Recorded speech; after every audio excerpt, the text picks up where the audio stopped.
Okay, shares of Apple are rallying yet again this morning as the company's 4-for-1 stock split is set to go into effect after today's opening bell. Yahoo Finance tech editor Dan Howley is back here. Dan, what does this mean for Apple shareholders? It really just means that they're going to get, an additional 3 shares for every individual share they hold to get that 4-to-1 split. I think going forward, what we're going to see is a continuation of the stock going ever higher, right? That's been the pattern for this company.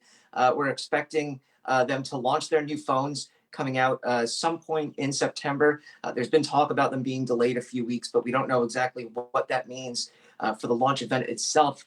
But they said that, a few weeks later than usual, but we're still going to get those phones. They're going to be 5G equipped. They're the ones that a lot of analysts are looking at to kind of push forward this idea of a selling super cycle where we'll have, 300 something million smartphones available for upgrade or ready for upgrade. That's according to Wedbush analyst Dan Ives.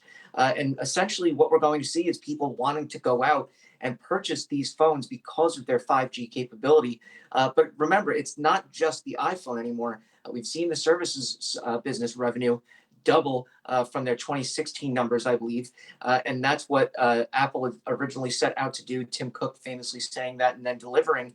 And I think that's kind of the proof that it's just not about the iPhone anymore. And don't forget the accessory side, right? They have the AirPods, they have the Apple Watch. This is a more complete business than it originally was, I think, when they were so heavily reliant on the iPhone. China expected to do well this time around. That's what at least some analysts are looking at. So it seems as though this stock is going to continue going upwards. I mean, what's been pushing it down? Nothing. Dan, yeah, we're actually talking to Dan Ives a little later on in the show. Looking forward to chatting with him. But it's very important to note, I think, that Apple stock is not like a treasury bond. There are risks associated with this company. What are some of those risks looking out over the next 12 months?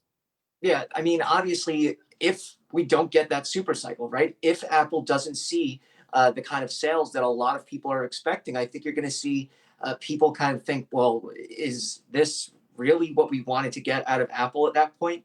And then there's the idea that, their Apple TV Plus, not as competitive as something like Netflix as far as offerings or, the free Peacock offering is out there now. Hulu, it doesn't have anything that really catches your eye so that you would want to subscribe long term, but also the price is very low. And that's how I think Apple was kind of hedging its bets. But we still have to see if that does take off because that could really push the services business ever higher. But I think really, the idea that there could be potentially not as many sales of the iPhone, maybe we see a fall off in something like the AirPod sales if we don't see a new version. But I think those are really the biggest risks. That and anything out of China as far as negative headlines regarding sales there. All right, Dan Howley, thanks so much.